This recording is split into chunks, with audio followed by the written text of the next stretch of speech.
Bonjour à tous, je vous invite à vous abonner à cette chaîne, à aimer, à partager, à commenter ces vidéos, c'est très important. C'est une manière de nous soutenir. Merci à vous tous.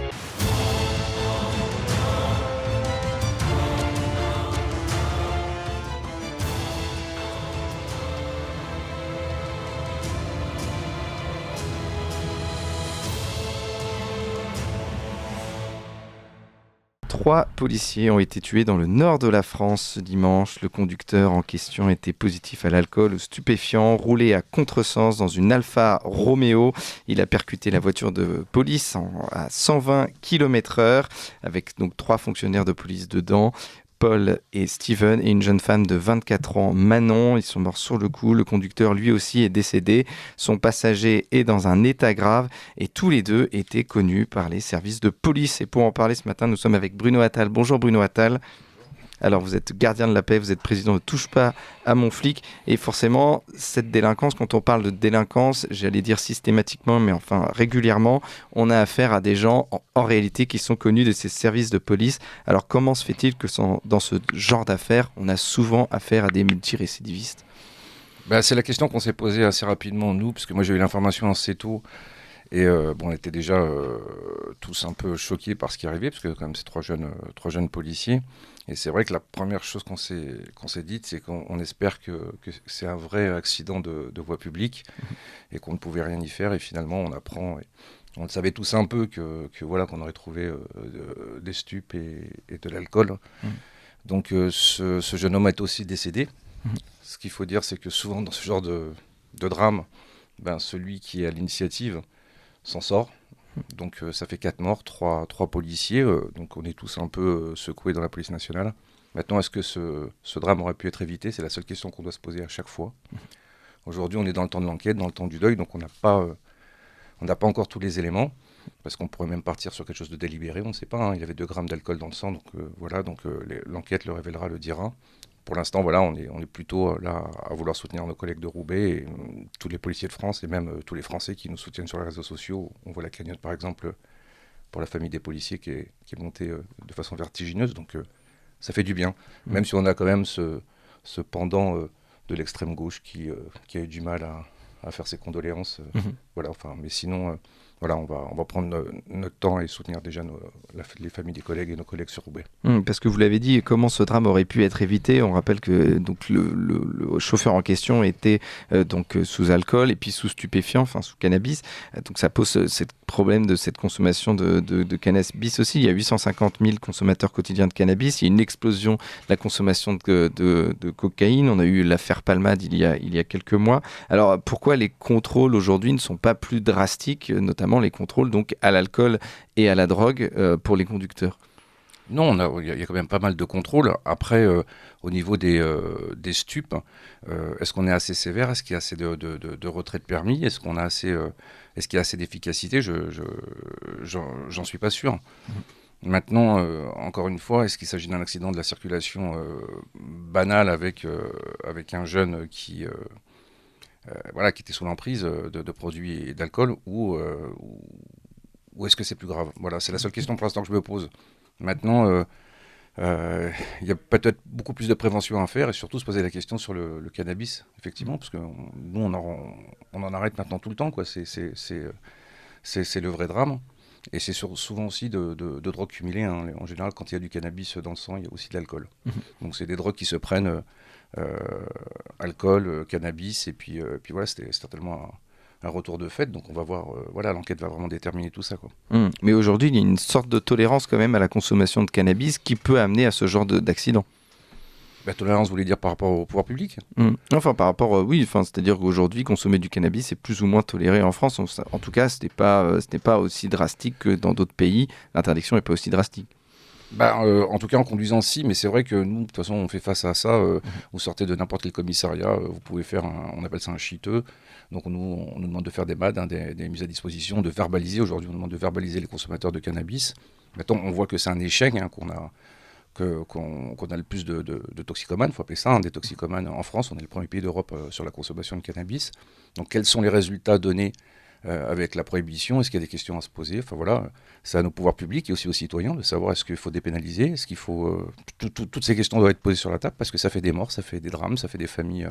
Parce que même un simple consommateur de cannabis détruit sa vie, détruit la vie de sa famille.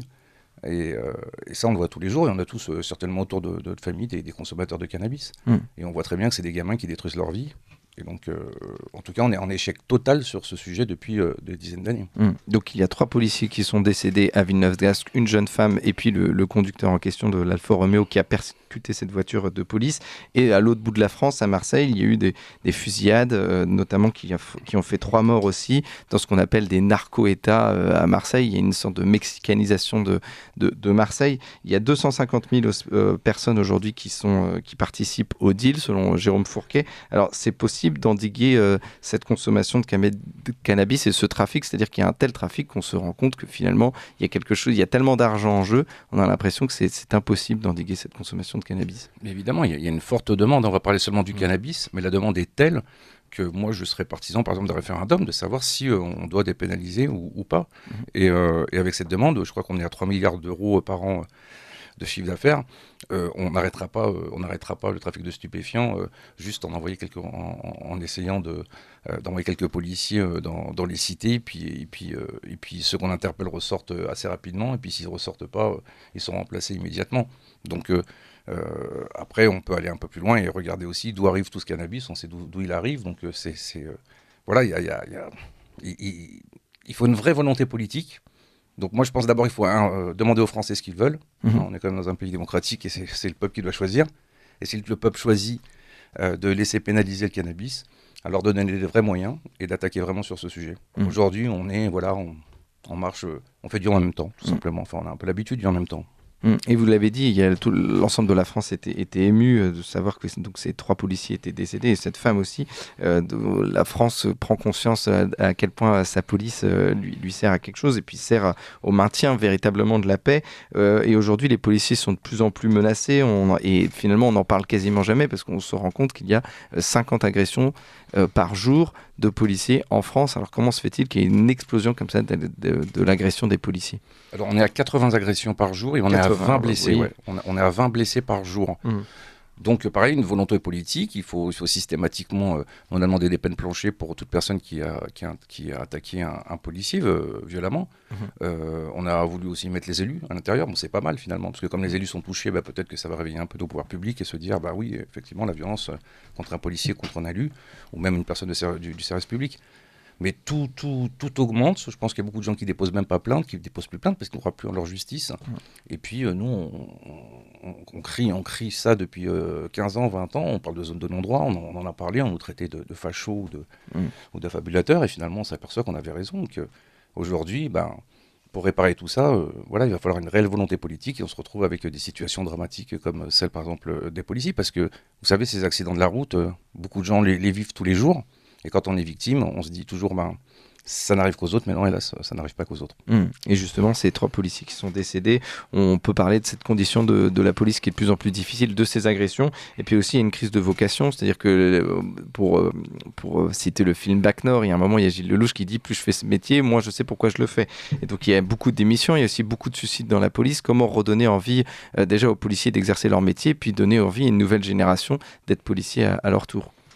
Moi, c'est exactement, j'ai 25 ans de police et ça fait que 2 ans que je suis dans le syndicalisme. J'ai 23 ans de service actif et je pense que j'aurais pu dire cette phrase, pourquoi je fais policier? Moi, je suis rentré dans la police vraiment par vocation parce que je me disais que j'ai vécu des moments tellement inoubliables en assistant des victimes, mais aussi en mettant hors d'état de nuire des crapules, des voyous.